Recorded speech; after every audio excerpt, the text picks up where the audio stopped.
Hello friends, welcome to this educational platform. आप सभी का आपके अपने इस यूट्यूब चैनल पर स्वागत है। आज के इस वीडियो लेक्चर में हम लोग यूपी टेट की मैथमेटिक्स के कोर्स को आगे बढ़ाएंगे और उसमें परसेंटेज यानी प्रतिशतता चैप्टर को का अगला पार्ट यानी पार्ट 2 सीखेंगे। इसके पहले एक पार्ट आपको परसेंट का पढ़ाया जा चुका है, उसमें सारे बेसिक्स आपको बताए जा चुके हैं प्रतिशत के, और उन बेसिक्स से संबंधित कई प्रश्न जो पिछले वर्षों में पूछे गए थे उनको भी कराया गया है। यहाँ पर मैं थोड़ा अलग टाइप के प्रश्नों को अभी ले रहा हूँ जो अभी आपने पहले पार्ट में नहीं किए हैं, और जो आपसे जिस प्रकार के प्रश्न पूछे जाने की संभावनाएं हो सकती हैं मेरे अनुसार, मैं उनको अभ्यास में आपके ले रहा हूँ। और यहाँ पर देखिए लास्ट का क्वेश्चन नंबर 6 जो है वो यूपी टेट 2017 में पूछा गया प्रश्न भी है। तो हर टाइप को सीखेंगे, ढंग से उनके कॉन्सेप्ट को सीखेंगे और अच्छे से आगे अपना अभ्यास कार्य करेंगे। तो आप लोग वीडियोस को ज़्यादा से ज़्यादा शेयर करते रहिए, ज़्यादा से ज़्यादा फ्रेंड्स तक पहुँचाते रहिए। यह कार्य आप लगातार सहयोग करते रहें। तो चलिए देखते हैं अब इसमें आज कुछ पहले बेसिक्स और सीख लेते हैं और फिर इसके बाद ये क्वेश्चन हम लोग करते हैं।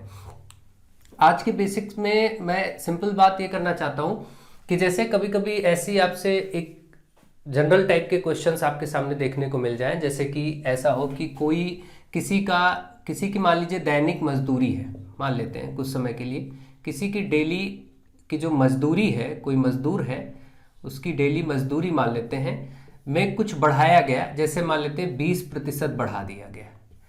अब मजदूरी जो भी रही हो ये नहीं पता, लेकिन 20% बढ़ा दी गई और बढ़ाने के बाद का अमाउंट आपको दे दिया गया 360 रुपए।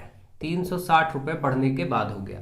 तो अब आपको बताना है कि उसकी प्रारंभ में मजदूरी क्या थी, यानी कि उसकी मजदूरी फिर वास्तविक मजदूरी क्या रही होगी बढ़ने से पहले। कोई भी मान प्रतिशत में जब बढ़ता है या घटता है तो इसका क्या अर्थ है, हमको ये समझना जरूरी है। तो आप ध्यान से इस बात को समझिए। अभी इस बात प्रश्न को हम लोग करेंगे, इसको आप नोट रखिए। देखिए सिंपल सी बात है, कोई भी चीज मैंने आपको बताया अपने आप में 100% मानी जाती जिस स्थिति में होती है। जैसे जब भी किसी की मजदूरी अगर 200 रुपए है तो वो 200 रुपए उसका उस समय 100% है, क्योंकि उसको तो 200 रुपए मिल रहा है, वो 100% है। कोई भी चीज अपने आप में, जैसे ये पेन अगर आपको 10 रुपए या 20 रुपए में मिल रहा है, मान लीजिए 20 रुपए का कोई आपको सामान मिल रहा है, तो वो इस समय अपने आप में कितना माना जाएगा 100%। लेकिन अगर इसी के रेट में कुछ बढ़ जाए, ठीक है, कुछ घट जाए, तो ऐसा हो जाए जैसे 12 रुपए हो, ये 22 रुपए हो जाए तो बढ़ गया। अगर ये 22 रुपया हो गया तो बढ़ गया, तो 10% की वृद्धि हो गई। ठीक, तो इस समय जो ये मान है ये 100% नहीं रह गया बल्कि 110% हो गया, क्योंकि 10% बढ़ गया। ठीक है, 20 का 10% बढ़ने के बाद 22 रुपया हुआ वो चीज पेन, तो अब ये कीमत 100 नहीं मानी जाएगी, 110% मानी जाएगी। लेकिन वास्तव में जब पहले वो थी जो जिस रूप में, जैसे कोई भी चीज है, मान लीजिए आप चीनी खरीदते हैं, तो अगर वो चीनी आपकी 50 रुपए पर केजी है, 1 किलो 50 रुपए में, तो अभी इस समय अगर बात की जाए तो ये अपने आप में चीनी 100% है, यानी कि इसका रेट जो है मूल्य वो अपने आप में 100% है। ठीक है, इस बात को, कॉन्सेप्ट को आप ध्यान से समझिए। कोई टेबल या चेयर आप खरीदते हैं, मान लीजिए कि कोई टेबल है वो आपने 400 रुपए की खरीदी, तो ये जो 400 रुपए मूल्य है ये अभी अपने आप में 100% है। कोई भी चीज अपने आप में 100% होती है जब तक उसमें कुछ बढ़ाया या घटाया ना जाए। ध्यान दीजिएगा बात को, कोई भी चीज या मूल्य, कीमत अपने आप में 100% होता है जब तक कि उसमें कुछ बढ़ाया या घटाया न जाए। इस बात को आप याद रखिएगा। ठीक है, जैसे मैं कहता हूं कि टेबल है, ये मैंने बताया ना आपको, टेबल की कीमत 400 रुपए है, तो ये अभी अपने आप में 100% है। लेकिन अगर मैं कहूं कि टेबल की कीमत में 25% की वृद्धि हो जाती है, 25% बढ़ने के बाद हम कीमत दे दे, तो इसका मतलब इस समय जो 25% बढ़ने के बाद कीमत है वो 125% का मान होगा। इस बात को आपको ध्यान रखना है। इसी को चलिए हम समझते हुए एग्जाम्पल के साथ शुरू करते हैं समझना। चलिए इसी प्रश्न से मानते हैं एक टेबल है, ठीक है, और एक मेज की कीमत 10% बढ़ने के बाद 440 रुपए है। अब ये देखिए, ये प्रारंभिक मान नहीं बल्कि 10% वृद्धि के बाद 440 रुपए है। ठीक है, तो यानी ये इस समय 100% नहीं, क्योंकि यहां पर लैंग्वेज क्या है, 10% बढ़ने के बाद 440 रुपए। तो ये जो मान इस समय है ये 110% का मान है, ना कि 100% का। ठीक है, क्योंकि उसमें वृद्धि हो चुकी है। तो हम क्या मानेंगे, माना इसका मूल्य रहा होगा x, अगर ये x का पहले रहा होगा, तो अब इस समय ये जो मूल्य है ये इस x का 110% माना जाएगा। तो हम ऐसे बोलेंगे कि एक x का 110% बराबर ये वाला मूल्य यानी 440। बात को फिर से ध्यान दीजिएगा, इसी को सॉल्व कर देंगे आंसर आ जाएगा। बात को फिर से गौर करिएगा, अगर ये बोला गया है कि एक मेज की कीमत में 10% की वृद्धि होने के बाद उसकी कीमत 440 रुपए है, तो उसकी वास्तविक कीमत क्या थी या प्रारंभिक कीमत क्या थी। तो ये निकालने के लिए हम मानेंगे प्रारंभिक कीमत या उसकी x थी, और इस समय जो ये मान है ये उसी x का 110% होगा, क्योंकि मैंने आपको अभी बताया कि अगर कोई मान बढ़ जाता है या घट जाता है तो उसी को उसी अनुपात में बढ़ा या घटा देते हैं। जैसे अगर कहा जाए कोई भी चीज प्रारंभ में कितने की थी, अब जैसे चीनी है 50 रुपए पर केजी है, तो ये अभी अपने आप में 100% है, लेकिन जैसे ही हम बोलेंगे कि नहीं चीनी के रेट में 20% वृद्धि हो जाती, अब 20% इसका आपको निकालना पड़ेगा। 20% कितना होगा, 10 रुपए होगा, ठीक है। वो 20% बढ़ने के बाद मूल्य 60 रुपए पर केजी हो जाता है, 60 रुपए पर केजी हो जाता है। तो ये जो मूल्य है ये अब चीनी का 100% नहीं बल्कि चीनी का 120% है ना। ये जो मान है चीनी का 120% हो गया, क्योंकि इसमें 20% बढ़ गया। ये बात आप बिल्कुल ध्यान दीजिएगा जो मैं कह रहा हूं, अभी मैं इसके एग्जांपल्स कराता हूं। आप देखिए जैसे ये था प्रश्न, इस प्रश्न को भी देखिए और फिर इस प्रश्न को भी देखते हैं। देखिए यहां पर बात थी कि एक टेबल की कीमत 20% बढ़ने के बाद 10% बढ़ने के बाद 440 हो जाती है, तो टेबल की प्रारंभिक कीमत बताइए। तो हमने माना कि प्रारंभिक कीमत x है, तो x का 110%, क्योंकि अब ये 10% बढ़ गया है ना, तो हम लिखेंगे x का 110% बराबर ये वाला मान। अब देखिए x फटाक से सॉल्व हो जाएगा, का की जगह गुणा आ गया 110/100 बराबर 440। अब ये उधर जाएगा, गुणा कर दीजिए, यहां से हम चाहे तो 0 0 काट भी सकते हैं, x बराबर ये 10 उसमें गुणा हो जाएगा, 1 0 2 0 हो जाएगा भाई, 10 उधर गुणा, और ये जो 11 है इधर बटे में आ जाएगा, 11 चौके 44 देखिए कट के 400 रुपए देखिए अपने आप आ गया, ठीक है। यानी वो 400 रुपए रहा होगा, तो इसी 400 का सोचिए 10% बढ़ा होगा, 400 का 10% 40 ही तो आएगा, यही 40 बढ़ के 440 हो गया। अब आपके सामने रिजल्ट है। अब यहां पर भी हम लोग देखते हैं इस प्रश्न को भी। देखिए चीनी में अगर वृद्धि होने के बाद ये रेट आया है, तो आप सोचिए 50 था, ये मान के चलते हमें नहीं मालूम है। अब देखिए हम ये बात कर रहे हैं कि चीनी का मूल्य 20% बढ़ने के बाद 60 रुपए प्रति केजी हो जाता है। चीनी का मूल्य 20% बढ़ने के बाद 60 रुपए प्रति केजी हो जाता है, तो प्रारंभिक मान क्या था या चीनी की पहले की कीमत क्या थी। तो अब हम क्या करेंगे, देखेंगे कि ये जो 60 रुपए है ये वास्तव में 100% नहीं बल्कि बढ़ने के बाद का मान है। तो इसका मतलब कितना बड़ा, 20%। तो ये जो मान है ये 120% को शो करेगा, ध्यान दीजिएगा, ठीक है। यानी अब हम बोल सकते हैं कि माना पहले अगर कीमत x रही होगी 100 रुपए, तो x का 120% निकालेंगे तो ये 60 मिलेगा, क्योंकि ये 60 अब 100% का मान नहीं रह गया बल्कि 120% का मान हो गया। यानी कि अब बराबर में 60 लिख देंगे। क्या लिखेंगे, x का 120% बराबर 60। तो x गुणे 120/100, क्योंकि सॉल्व करने का तरीका क्या होता है मैंने बताया था, का की जगह गुणा आता है, 120% की जगह बटे में उसी के नीचे 100 आ जाएगा बराबर यहाँ पर 60। अब देखिए एक 0 इधर से काट दीजिए, ये 10 उधर गुणा होके 600 हो जाएगा, और ये जो 12 गुणे में है ये इधर बटे में आ जाएगा, 12 पंचे 60 यानी 50। देखिए 50 रुपए पर केजी अपने आप आ गया, ठीक है। पहले यही था ना। तो इस प्रकार से आपको समझना, यानी कि आपने ये बात समझी कि अगर कोई भी कीमत बढ़ने या घटने के बाद जो हो जाती है उसको हमें ध्यान देना। जैसे अब ये प्रश्न मैंने बताया था कि किसी व्यक्ति की दैनिक मजदूरी, एक मजदूर है जिसकी मजदूरी में 20% की वृद्धि करने के बाद उसको इतने रुपए पर डे मिल रहा है, 360 रुपए मजदूरी मिल रही। तो इसकी प्रारंभिक मजदूरी क्या थी, पहले मजदूरी क्या थी। तो हम मानते हैं पहले इसका x रहा होगा, क्योंकि 20% बढ़ा है, तो 20% बढ़ा है तो इसका मतलब x का अब इस समय ये जो मान दिया है ये बढ़ने वाली वैल्यू, बढ़ने के बाद की वैल्यू है ना, क्योंकि अब ये इंक्रीज हो चुकी, इंक्रीज्ड वैल्यू है बढ़ने के बाद। तो इसको ये मानेंगे 100% नहीं बल्कि ये 120% हो गया। तो यानी x का 120% बराबर ये वाली जो अब बढ़ने के बाद हो गया। अब इसी को सॉल्व करेंगे, का की जगह गुणा 120% था इसके साथ, तो बटे में 100। ध्यान दीजिएगा एक एक बात को, एक 0 यहां से कटा, x गुणे 12 बराबर ये 10 उधर बढ़ जाएगा, 3 6 1 0 और बढ़ जाएगा, ये 12 बटे में आ जाएगा, ये जहां गुणे में है, ठीक है इस तरफ। तो 12 3 36 300। देखिए पहले अपने आप पता चल गया कि पहले 300 रुपया रहा होगा, अब 20% इसमें बढ़ा है। आप खुद सोचिए 300 का 10% 30, 20% 60 होगा, तो 60 रुपए बढ़ने के बाद ही ये बना है, अपने आप समझ आ गया। अब देखिए किसी भी चीज की कीमत थी, मान लेते हैं बाजार में कोई वस्तु है, एक वस्तु की कीमत में 10% की कमी हो जाती, एक वस्तु की कीमत में 10% की कमी होने के बाद वह 270 रुपए का है। मान लेते कोई बाजार में सामान है जिसमें क्या हुआ, 10% कमी हो गई, 10% कमी होने के बाद उसकी कीमत 270। इसका मतलब इस समय वो कीमत उस वस्तु की 100% तो रह नहीं गई, बल्कि 90% ही रह गई। यानी कि पहले अपने आप में ये वस्तु रही होगी 100%, अब ये कितना रह गई, केवल और केवल 90%। तो हम ये लिखेंगे कि मानते हैं कि पहले कीमत इसकी x रही होगी, तो इसका मतलब इस समय घटा हुआ मान है, ये घट गया है, तो इसका मतलब x का कितना घटा है, 10% कमी हुई है, तो इसका मतलब अब ये 90% का मान रहेगा, 100% का नहीं रहेगा। क्योंकि मैंने आपको बताया हर एक चीज अपने आप में प्रारंभ में 100% होती है। अगर उसके मान में कुछ बढ़ता है या घटता है तो उसके प्रतिशत में वही बढ़ जाता है या घट जाता है ना। तो यहां पर क्या हुआ, 10% की कमी होने के बाद वो चीज 270 की है, तो इसका मतलब इस समय जो 270 है वो 100% नहीं बल्कि 90% ही रह गया। तो यानी x का 90% बराबर ये वाली कीमत यानी 270। ठीक, अब यही x हम निकालेंगे। देखिए का की जगह गुणा 90% के नीचे यहाँ बटे आ जाएगा बराबर 270।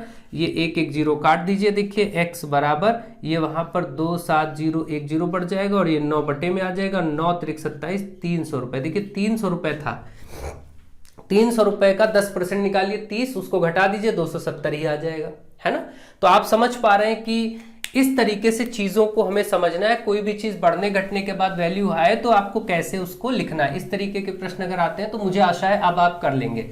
अब चलिए हम अपने प्रश्नों की तरफ चलते हैं और इसमें जो जो कॉन्सेप्ट आएंगे वो हम करेंगे, ठीक है। अब देखिए यहाँ पर पहला क्वेश्चन आपके सामने है, तो सिंपल आपको कैलकुलेशन बेस्ड है। यहाँ पर क्वेश्चन मार्क लगा है तो आप इसी के x मान लीजिए ताकि आपको आसानी रहे। इसी को निकालना है, प्लस यहाँ लिखा है 280 का 55% बराबर 272 का 5/8। अगर ये है तो यहाँ पर क्या होगा, तो चलिए सॉल्व करते हैं। इसको आप √x ही रहने दीजिए, प्लस ये 280 का की जगह गुणा 55%, जिसके साथ प्रतिशत तो उसके नीचे बटे 100 आ जाता है, बराबर 272 यहाँ का है, का की जगह गुणा 5/8। ठीक है, यही तरीका होता है। अब आप देखिए यहाँ से एक जीरो इससे कट जाएगा, इसको ऐसे ही रखिए। अब आप इसको इस तरफ अगर सॉल्व करते हैं तो ये 28 गुणे 55 ही है, 5 से काटिए 5 दूनी 10 और यहाँ हो जाएगा 11 और इस 2 से इसको काटिए तो ये 14 दूना 28 हो जाएगा, है ना। तो आपका केवल बचा 14 गुणे 11 बराबर, इस तरफ देखिए 8 से कटेगा ये, हाँ कट जाएगा 8 से। देखिए 8 से इसको काटेंगे तो आएगा ये 8 त्रिक 24, 8 त्रिक 24 3 बचा और 8 चौके 32, यानी इधर आया 34 गुणे 5। ठीक है, ये जो संख्या उधर माइनस हो जाएगी। बस अभी देखिए ये √x रहने दीजिए, इसको जरा आप गुणा करेंगे तो 14 दहम 140 और 14 और बढ़ेगा 140, 10 50 54, 154 154 बराबर, इसको करिए 5 चौके 20, 5 चौके 20 और ये कितना हुआ 5 चौके 20, 5 ते 15 2 17। ठीक है, ये उधर जाएगा तो √x बराबर 170 से ये 154 माइनस हो जाएगा, इधर प्लस है उधर माइनस हो जाएगा, 54 से यहाँ 16 बचेगा, √x बराबर 16। तो जब √x का मान 16 है तो आपको तो अंदर वाला x निकालना है। तो जब वर्गमूल होता है तो उधर वर्ग हो जाता है ना। आपको मालूम है कि ये इधर 16 का वर्ग कर देंगे तो 16 का वर्ग होता है 256, आप सबको याद होगा 16 गुणे 16 256 होता है। यहाँ पर मान आपका C पार्ट 256 हो जाएगा। ठीक है, थोड़ा सा कैलकुलेशन फास्ट करेंगे, हमें समझाना होता है इसलिए, तो कोई दिक्कत नहीं, बहुत ही शीघ्रता से आप इसको कर सकेंगे। तो मुझे आशा है आपको ये वाला प्रश्न समझ में आ गया होगा ढंग से। चलिए आगे बढ़ते हैं। नेक्स्ट क्वेश्चन है, यदि y का 90% x है, यदि y का 90% x है तो y x का कितना प्रतिशत है। अब आप सोचिए यहाँ पर दो चीजें हैं, है ना। तो हम लोग लिख लेते हैं यहाँ पर x और y दो बातें हैं। y का 90% x है तो yx का कितना प्रतिशत है। अब ऐसे हम लोग सोच लें, मान के चलते हैं y का 90% x, y का 90% x है बराबर x। ठीक है, ये कुछ भी होगा, हमें नहीं मालूम कि ये क्या है। और फिर आपको बोला गया तो y का x कितना प्रतिशत है, सोचना है। अब आप ऐसे सोच के चलिए कि x और y को हम अलग से अगर इस तरीके से मान लें कि y का 90% निकालने पर x आया है। ठीक है, तो हम मान लेते हैं कि y रहा होगा 100, y को 100 मान लें और इसका 90% x है, इसका मतलब ये 90 रहा होगा। अगर हम 100 मानते हैं तो बड़ा ही आसान है। ठीक है, y को अगर हमने 100 माना तो इसका मतलब अब x जो है इसका 90%, क्योंकि बोला गया ना y का 90% x है, तो हमने ये वाला पार्ट मान लिया कि माना y 100 है तो इसका 90% 90 ही हो जाएगा, आप जानते हैं। तो इसका मतलब x की कीमत भी हमारे सामने इस समय है। अब हमें ये बताना है तो फिर y x का कितना प्रतिशत है, y x का इसका कितना प्रतिशत है ना, पूछा गया इसके बारे में, ध्यान दीजिएगा। y x का कितना प्रतिशत है, तो जैसे मैंने आपको ये प्रश्न करना बताया था, आप याद करिए कि जैसे इस प्रकार से हो कि भाई 200 500 का कितना प्रतिशत है, तो कैसे सॉल्व करना बताया था कि 200 के बारे में पूछा गया है तो 200 के साथ गुणे 100 कर दीजिए और बटे में ये 500 कर दीजिए। ठीक है, ऐसे ही तो मैंने आपको बताया, ये आप सॉल्व करेंगे 5 के 20 40% आ जाएगा। तो इसी तरीके से अगर यहाँ पूछा, अब ये पूछा गया है कि y x का कितना प्रतिशत है, तो ये जिसके बारे में पूछा गया ये वाला, इसके साथ ही गुणे 100 कर दीजिए और बटे में ये वाला कर दीजिए, बस यही आपका आंसर होगा। तो एक एक जीरो कट गया, देखिए 1000 बटे 9, इससे भाग करेंगे तो आराम से आपको मालूम है, देखिए 9 एक कम 9, 1 बचा, 0 9 एक कम 9, फिर 1 बचा, ये वाला 0, फिर 9 एक कम 9, फिर 1 बचा, 111 सही 1/9%। ये देखिए हो गया आंसर। ठीक है, तो इस तरीके से 111 सही 1/9%, ये आपका डी पार्ट में देखिए दिया गया है। इस प्रश्न को ध्यान से देखिएगा, एक बार करिएगा सही से, इसको 100 मानने से बहुत ही आसानी होगी और बड़े ही आसानी से हम इसको कर लेंगे। ठीक है, तो मुझे आशा है आप इसको समझ गए होंगे। अगर आपने पुराने बेसिक कॉन्सेप्ट सारे क्लियर रखे हैं तो जरूर समझ गए होंगे। नेक्स्ट क्वेश्चन, किसी संख्या का 20% 120 हो, किसी संख्या का 20% 120 हो तो उसी संख्या का 120% क्या होगा। देखिए कोई संख्या है जिसका 20% कितना है, 120 है। ठीक, 20% 120 है तो इसका 120% कितना होगा, 120% कितना होगा, मान लेते हैं x होगा। अब देखिए यहाँ ये क्वेश्चन तो बहुत ही सिंपल है, 20% 120 है तो 120, अब ये बताओ ये 120 कैसे बन सकता है, अगर हम इसमें 6 से गुणा कर दें तो 6 दूनी 12 120 बन जाएगा, तो इधर भी 6 से कर दीजिए, 12 6 72, आंसर 720। ये तो बड़ा आसान प्रश्न हो गया भाई। यहां से देखिए 20 से 120 हुआ है तो ये वैल्यू भी बढ़ेगी, है ना। तो आप चाहे तो यहाँ अनुपात समानुपात वाला भी देख सकते हैं, अनुलोम अनुपात और प्रतिलोम अनुपात भी कर सकते थे ऐसे कि भाई ये 20 है और ये 120 है, इधर आपका 120 है बटे ये x है, इससे भी कर सकते थे। ठीक है, तो ये क्रॉस में मल्टीप्लाई होगा, 20 गुणे x बराबर 120 गुणे 120, x बराबर आपका 120 गुणे 120 बटे 20, ये कट गया, 2 से ये काटेंगे, 2 छंग 12, आप देखिए 12 छंग 72, 720। बहुत ही सिंपल सी बात थी, ऐसे समझिए कि 20% 120 था तो 120% कितना होगा, आप खुद सोचिए 20 से 120 कैसे बना है, 20% से 120% कैसे बना, 6 से गुणा हो करके। तो जब अगर ये 6 से गुणा हो करके इतना बना है तो 6 से गुणा इधर भी कर दीजिए, इस तरफ भी 6 से गुणा कर दीजिए, हो जाएगा कितना 720, 12 छंग 72, इससे भी आ जाएगा। चाहे जो तरीका इनमें से आप अपनाएं, ठीक है, अनुपात समानुपात के तरीके से करें या फिर सीधे सीधे सॉल्व करें, जैसा आपका मन हो। सामान्य तरीके से तो आप कर ही सकते हैं प्रतिशत निकाल के। ठीक है, तो ये इसका आंसर था 720। नेक्स्ट, एक संख्या अपने 16% से 42 अधिक है। एक संख्या है, मान लेते हैं वो x है, इसका 16%, ये संख्या जो है अपने 16% से। ठीक है, ध्यान से समझिए क्या बोला गया है, एक संख्या अपने 16% से 42 अधिक, यानी ये जो संख्या है ये बराबर है अपने ही 16% से, यानी x का ही 16% और इससे अधिक कितना 42। ठीक है, ये आपको समझना है, जो संख्या x है वो क्या है, अपने ही 16% से 42 अधिक। ये स्टेटमेंट आप लिख लेंगे अगर तो आप आराम से कर लेंगे। देखिए x बराबर, अब x का 16%, प्रतिशत के नीचे बटे 100 हो जाएगा और 42। अब इसको सॉल्व करिए जरा, कितना आया, 16x बटे 100 और प्लस 42 और इधर x x एक तरफ कर लीजिए, ये 16x और बटे 100 इधर आ जाएगा, ये 42। ये देखिए 16x हो जाएगा, एलसीएम लेना आपको मालूम है, 100x में से 16x जाएगा, कितना आएगा 84, 84x बटे 100, ये घट के बराबर 42। तो इसका मतलब 84x बराबर ये 42 है, तो इधर जाएगा गुणे 100 हो जाएगा। तो x बराबर 42 गुणे 100 बटे 84, 42 दूना 84 और 2 से ये कटेगा तो 50, यानी ये संख्या रही होगी 50, 50। ये आंसर आपका बी पार्ट में देखने को मिल जाएगा। ठीक, तो इस प्रकार से इसको आप सॉल्व करेंगे। दूसरा, इसको सिंपल ये भी सोच सकते थे कि दोनों ही केसेस में जो अंतर है वो 42 का है, यानी कि यहां पर क्या बोला गया था, एक संख्या अपने 16% से 42 अधिक है, इसका मतलब संख्या में और उसके 16% में, यानी x का 16%, यानी x गुणे 16/100, इसमें जो अंतर है वो 42 का है। ये भी आप सीधे सोच सकते हैं, ऐसे भी उसके बाद सॉल्व करेंगे तब भी हो जाएगा। तो ये आपके ऊपर डिपेंड करता है, आपको जो चीज समझ में आए उस तरीके से आप कर लीजिए।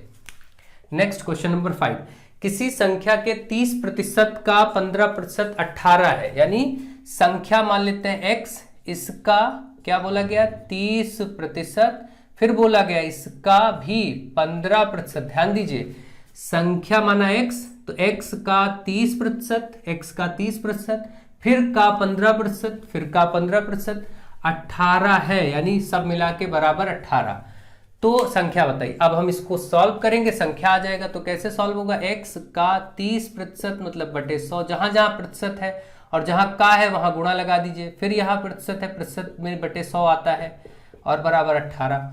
अब देखिए 1 1 0 ये कटा, अब x बराबर, आप यहाँ 18 है, ये देखिए 10 और 100 इधर गुणे में है, 10 और 100 मतलब 1000, तो ये 1000 इधर बटे में है, इस तरफ जाएगा तो गुणे में हो जाएगा, और ये 3 और 15 ऊपर गुणे में है तो ये बटे में आ जाएगा। ये सब आप कर ही लेंगे। ठीक है, अब आराम से सॉल्व करिए। 5 से काटिए, 5 यहाँ पर 3 से काटेंगे, 3 6 18, 3 एकम 3, ठीक है ये हो गया, 3 एकम 3, 3 6 18, नोट कर लें ताकि कोई गलती ना होने पाए। ये 6000 हो गया बटे 15, 15 चौके 60, यानी 400। ठीक है, ये हो गया 400। आराम से आप देख रहे हैं बी पार्ट में आपको दिया गया है। ठीक है, बहुत ही सिंपल तरीके से ऐसे प्रश्न अक्सर पूछे जाते हैं, कोई दिक्कत नहीं। केवल अब आपको इधर उधर जो चीज बटे में वो गुणे में पहुंच जाएगी, जो चीज गुणे में वो बटे में पहुंच जाएगी, और उसके बाद काट पीट के सॉल्व करना है। ठीक है, तो मुझे आशा है आपको ये प्रश्न भी बहुत ही ढंग से समझ में आ गया होगा कि ये प्रश्न कैसे करना था। आप देखिए क्वेश्चन नंबर 6, यदि ए का वेतन बी के वेतन से 25% अधिक है तो बी का वेतन ए के वेतन से कितना कम है। ठीक है, जब भी ऐसा प्रश्न आए तो आप इसको ध्यान रखें, इसमें एक सूत्र लिखेंगे कितना प्रतिशत कम है ना, यानी प्रतिशत कमी। देखिए ऐसे प्रश्नों में आप एक शॉर्ट ट्रिक अपना सकते हैं, प्रतिशत में कमी।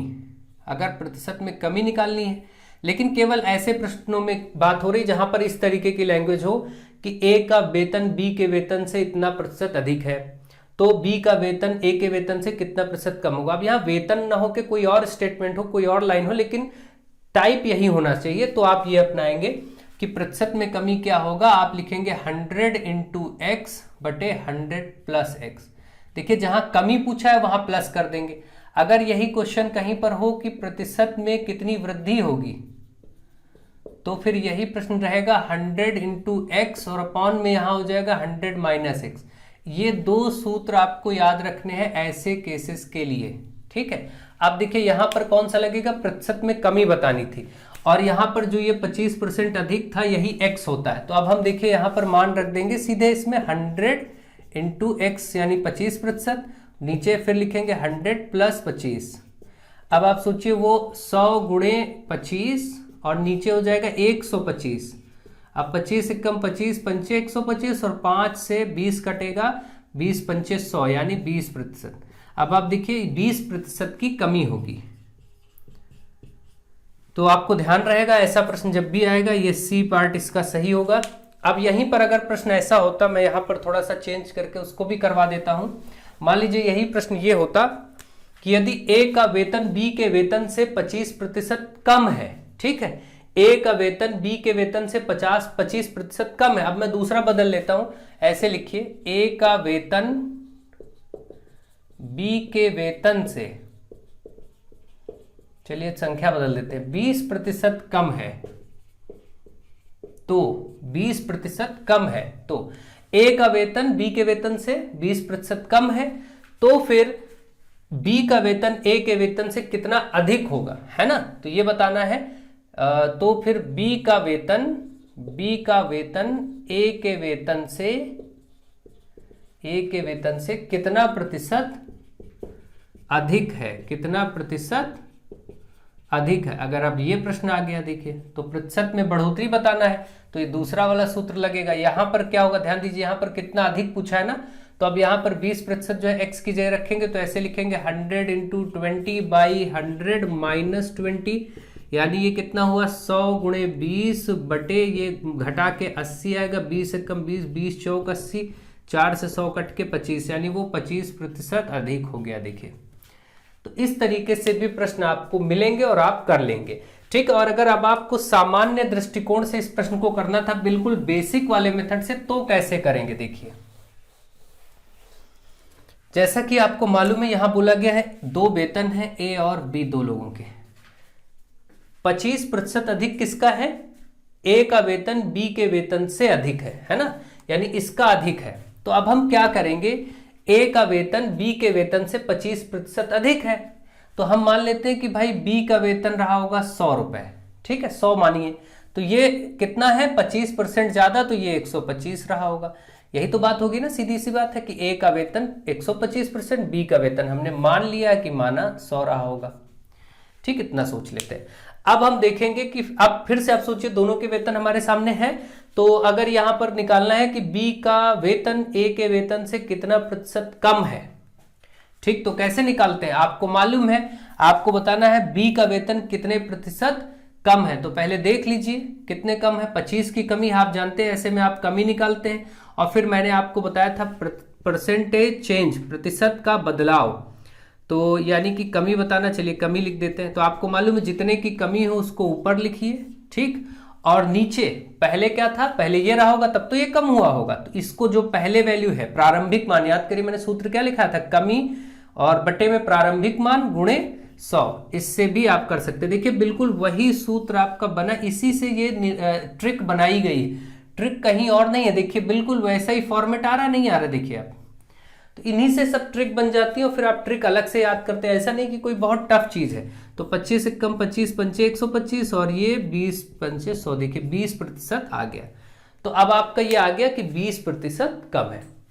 इसी तरीके से आप ऐसे भी कर सकते हैं बगैर ये ट्रिक याद किए, कोई ऐसी दिक्कत की बात नहीं है, आपके ऊपर डिपेंड करता है आपको कैसे करना है। इसके लिए आपको सबसे जो खास बात है वो ये आवश्यक है कि आप अच्छे से सारी बेसिक जो अंडरस्टैंडिंग है वो आपको होनी चाहिए, यानी कि आप अच्छे से चीजों को सीखिए, समझिए, पार्ट 1 पहले देखिए, पार्ट 2 देखिए, कैसे एप्लीकेशन कराया जा रहा है, क्या क्या बातें बताई जा रही, इनको ढंग से सीखिए, समझिए, नोट करिए और अच्छे से अभ्यास करिए। तो मुझे आशा है आपको वीडियोस अच्छे से पसंद आ रही होंगी। आपके लिए अगर ये वीडियोस हेल्पफुल है तो आप ज़्यादा से ज़्यादा फ्रेंड तक पहुंचाइए, ज़्यादा से ज़्यादा लोगों में शेयर करिए और चैनल को सब्सक्राइब करिए।